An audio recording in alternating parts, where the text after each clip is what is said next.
importantes, las noticias relevantes ocurridas tanto en nuestro país como en el mundo durante esta mañana de sábado. 43 estaciones de Biobío la radio ya están unidas para informar a todo Chile, desde Arica y hasta Punta Arenas.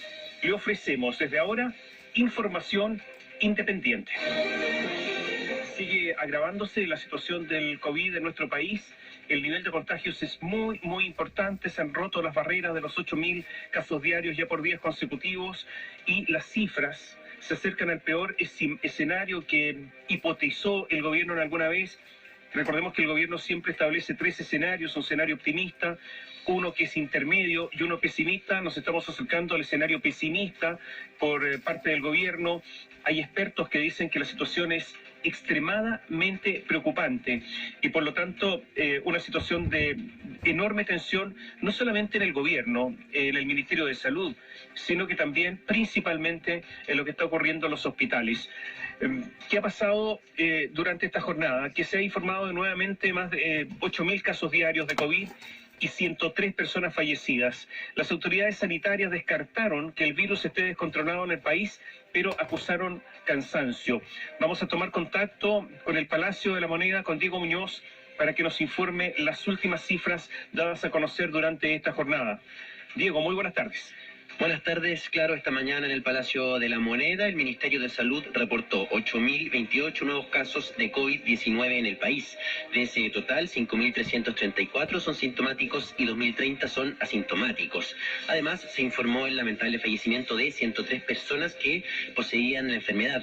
Respecto a cifras de la red asistencial, se informó que 2.867 personas están hospitalizadas en la UCI por COVID-19, una cifra récord desde el inicio de la pandemia. Y de ese total, 2.460 pacientes están con ventilación mecánica, quedando 199 camas críticas disponibles. Se informaron, en tanto, 70.458 exámenes PCR en las últimas 24 horas, con una positividad de 11,09% a nivel nacional y 12% en la región metropolitana. Les consultamos a las autoridades sanitarias respecto al desgaste por el avance de la pandemia y este rebrote que tiene descontrolada la situación del virus en el país. El ministro de Salud, Enrique París, comentó que la moral en el ministerio sigue siendo alta, pero que de todas formas están cansados y descartó que el virus esté descontrolado. Lo escuchamos.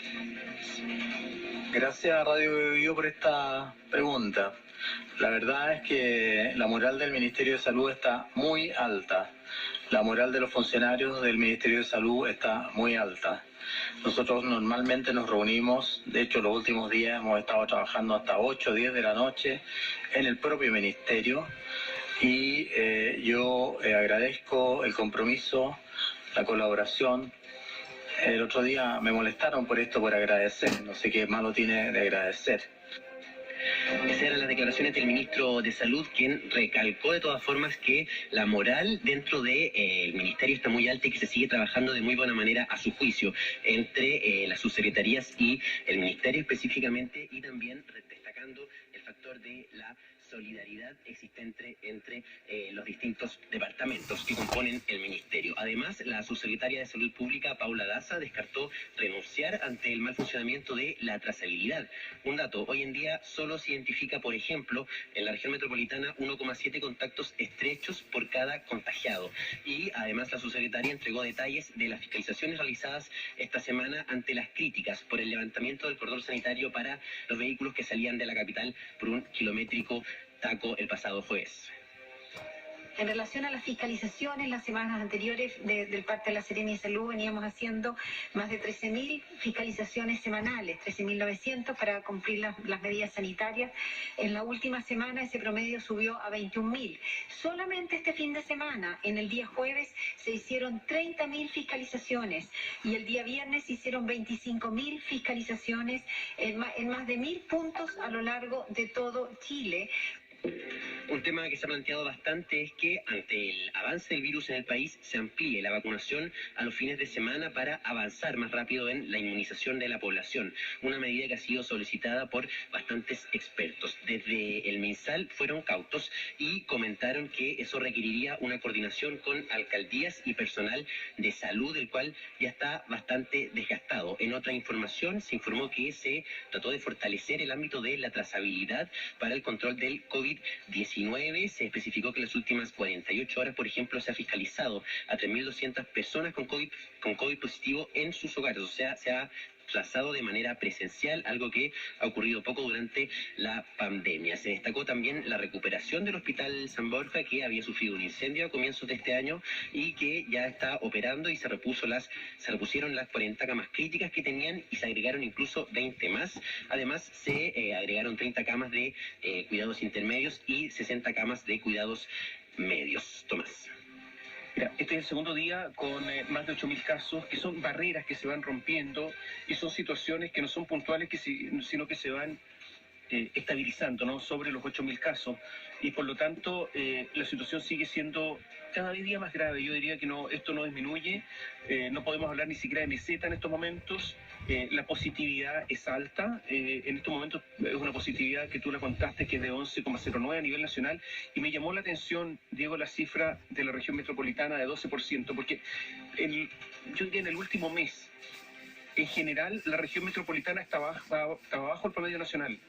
Y resulta que ahora está sobre el promedio nacional. Esto es muy grave porque vive mucha gente en la región metropolitana. No estoy diciendo nada nuevo ni muy inteligente, salvo que es una cifra que, si uno la mira con atención, es una cifra que puede tender a indicar que las cosas podrían desmejorar en los próximos días.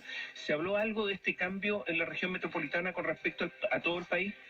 No específicamente, pero es muy cierta la acotación que haces tú. Normalmente cuando nosotros revisamos ese indicador, siempre durante todo el verano, por ejemplo, había estado dos puntos abajo del promedio nacional, siempre una constante. Y en el último tiempo esta se ha disparado y ahora está un punto arriba incluso de el promedio nacional. Recordemos, el promedio nacional era 11,09 y a nivel metropolitano es 12%. No se han referido específicamente las autoridades a ese punto, pero sí destacaron que se está trabajando fuertemente en el tema de la TTA, del testeo, trazabilidad y aislamiento, sobre todo en la región metropolitana, que es la región con, como decíamos, menor trazabilidad por contacto estrecho en el país. 1,7 personas son contactadas por cada contacto positivo. No sé si tienes a mano la cantidad de camas UCI ayer disponibles con respecto a las que había hoy, a las que hay hoy.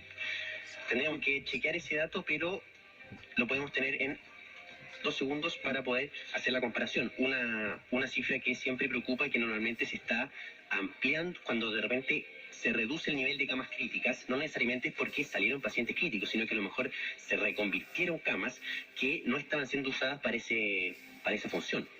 Te pregunto porque, mira, hay una entrevista hoy día en el diario La Tercera a Tomás Regueira. Recordemos que fue presidente de la Sociedad de Medicina Intensiva y ahora está en el Ministerio de Salud y tiene una labor muy importante. Es el encargado de levantar las cifras de la red asistencial. Y él es uno de los encargados de habilitar la mayor cantidad de camas posible. Y dice que se libra una especie de guerra en los hospitales donde cada día mueren 100 personas por COVID. Afirma que ya hay nuevas cepas que están circulando. La segunda ola es mucho peor que la primera, pero además dice que cada 2 días y medio el sistema está teniendo que crear 100 camas. Sí, Tomás. Y eso sería insostenible ahora, en los próximos días, ¿sí? Sí, ayer había 169 camas críticas, hoy hay 199. Como te decía, esto no necesariamente es que esta cantidad de pacientes salió del uso de camas críticas. También puede ser por reconversión, para tener en cuenta ese detalle. Y también por los fallecimientos. A ver, también, claro. Fallecieron, tú dices 103 personas, ¿no es cierto? Bueno, son 103, posiblemente, no todas, pero prácticamente son personas que estaban en camas UCI. Y por lo tanto también es dramático decirlo, pero hay una desocupación de camas. Estamos atentos a lo que... ¿Se van a anunciar más medidas o estas son ya las medidas definitivas, las que se anunciaron el día jueves? Por hoy no se anunciaron más medidas. Los lunes se reúne la Mesa Social COVID con las autoridades del Ministerio de Salud. Ahí está también el presidente de la República, Sebastián Piñera. Así que ahí se empiezan a evaluar posibles nuevas medidas. Por ahora seguimos con las entregadas el pasado jueves, Tomás.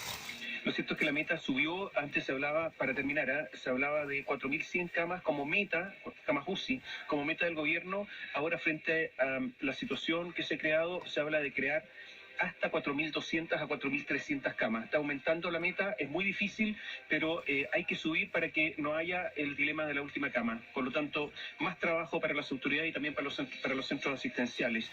¿Se habló de eso hoy día o no? Eso de subir la meta de camas UCI. Se recalcó cómo se ha duplicado, incluso triplicado la cantidad de camas UCI del país, según las autoridades del Ministerio de Salud, específicamente el subsecretario de redes asistenciales, Alberto Duñac, esto incluso sobre estándares internacionales. Se preguntó cuál era la real conversión, se dijo que se estaba trabajando en ese ámbito y que destacaban el nivel de multiplicación, el nivel de múltiplo que se ha podido alcanzar respecto al nivel de camas críticas en el país, que según las autoridades llega incluso a 3 veces lo que se tenía hace un par de meses. Además, hay muchas camas que están siendo utilizadas por enfermos que no son COVID. También hay que decirlo, que son personas que posiblemente muchos de ellos se agravaron por la no atención oportuna de sus enfermedades crónicas. Y también ahí hay una presión importante. Así es. Gracias. Buenas tardes. Gracias, Diego. Nos acompaña en el estudio Carlos Aburto. Carlos, la situación sigue empeorando. Es una situación crítica. Llama la atención cuando el ministro de Salud dice que no estamos en una situación descontrolada, pero al menos no hay un control de la pandemia actualmente. Cuando vemos que hay una gran cantidad de zonas que están en cuarentena, eso ya significa que hay una alta transmisión del virus y que no existe un control. Cuando vemos las curvas de los contagios nuevos, si ustedes ingresan a biobiochile.cl, en el home, en la página principal, prácticamente a la mitad hay un gráfico que se hizo en biobiochile.cl en proporción a habitantes. Ahí se ve muy claramente las curvas. Después de la primera ola no se logró contener demasiado la cantidad de contagios. Luego en diciembre empieza a repuntar. Después baja levemente, pero muy poco, para que ya a fines de febrero, principios de marzo, empiece lo que estamos viendo con esta escalada significativa de contagios nuevos. Entonces, eso ya demuestra que no hay un control al menos. Por eso no deja de llamar la atención lo que dice el ministro de Salud, Enrique Pérez, durante esta jornada. Ahí no se saca nada con tener cuarentena si no se cumple la cuarentena. Yo creo que ese es un tema. Hay personas que yo creo que no están en condiciones de cumplirla por su nivel de hacinamiento y porque tienen que vivir todos los días. Pero otros sí. Y yo creo que, ¿qué ha pasado en la región de la Araucanía? ¿Qué ha pasado en la región del Biobío? Pongo algunos ejemplos, que estando en cuarentena durante largo tiempo siguen subiendo los casos. Y por lo tanto, ahí hay un problema serio, porque las cuarentenas no están sirviendo en algunas zonas del país. Lo segundo es que no sé si hay un horizonte para la cuarentena en la región metropolitana. ¿Hasta cuándo va a haber cuarentena? ¿Hay alguna aproximación, una estimación? Primero 2 semanas. Al menos, porque después de 2 semanas se pueden evaluar desde el inicio de la restricción si es que hubo algún efecto o no, o en realidad qué efecto fue el que hubo con esta medida, si se cumplieron las expectativas o no. Ahí eventualmente se podría nuevamente ampliar. Obviamente eso no sería con un anuncio, sino que continuaría la región metropolitana en cuarentena, o se podrían hacer modificaciones de acuerdo a el avance de algunas comunas o no. Por ahora no se ha indicado públicamente si es que una vez que se tome esta decisión de las 2 semanas, se va a avanzar o retroceder, o mantener a toda la región metropolitana, o vamos a volver con estas cuarentenas dinámicas dentro de la región metropolitana, lo que significaría que solo algunas comunas en bloque puedan avanzar. Yo quiero decir que además, pese a que llevamos un año de pandemia, hay muchas cosas que no se saben. Muchas. Sabemos, por ejemplo, que las vacunas no son 100% efectivas, y eso se dice por parte de los laboratorios. No son 100% efectivas. No hay ninguna vacuna que sea 100% efectiva. Ninguna. Pero mire lo que pasó en Argentina. El presidente Alberto Fernández, lo vamos a informar más adelante, está con COVID.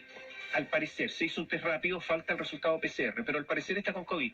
Bueno, él se vacunó con la Sputnik y se habría contagiado con COVID. Nadie vacunado podría decir estoy absolutamente a salvo. Lo que podría ocurrir son 2 cosas. Uno, que si es que se enferma más levemente, o si tiene ya en los casos más extremos, podría caer al hospital. Pero la vacuna no impide en muchos casos que se enfermen. Y ahí está el caso del presidente Fernández. Pero yo decía que hay muchas cosas que no se saben.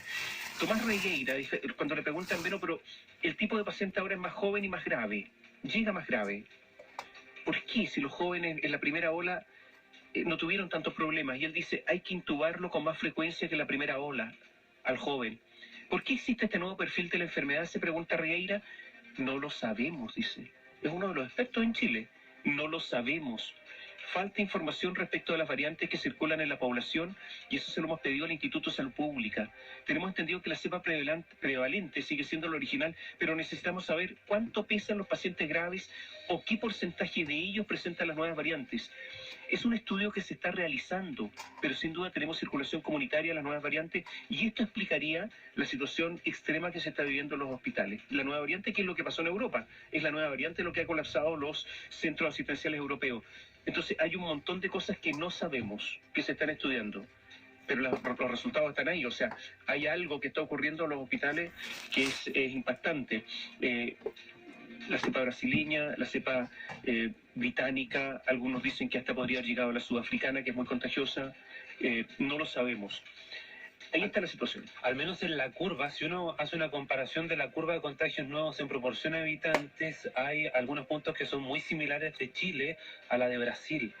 La hemos estado revisando y son muy similares. Y eso, eventualmente, no hay una explicación todavía certera al respecto, podría ser por la incidencia que está teniendo la cepa brasileña en nuestro país en la actualidad. Recordemos que lo que se hace para hacer esta detección genómica son controles aleatorios en el aeropuerto y a través de eso es que, en definitiva, y en otros puntos también, se ha detectado esta variante. Por lo tanto, podría haber muchos más casos de los que actualmente se tiene registro. Eso, y también lo que no hay que perder de vista es que si el virus muta, no es porque empiece a mutar, a tener variantes por sí solo, es porque se va propagando y se van contagiando a más personas, y a medida que eso pasa, el virus va adquiriendo otras características y es por eso que va mutando y se va haciendo muchas veces más peligroso. Carlos, para terminar, mira, es tan grave la situación de la segunda ola que incluso con personas vacunadas y por lo tanto que se están enfermando mucho menos,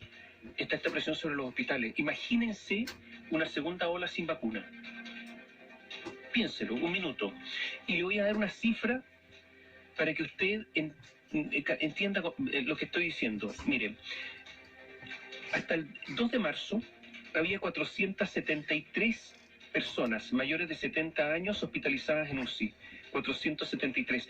Representaban al 2 de marzo el 28,3% de la ocupación.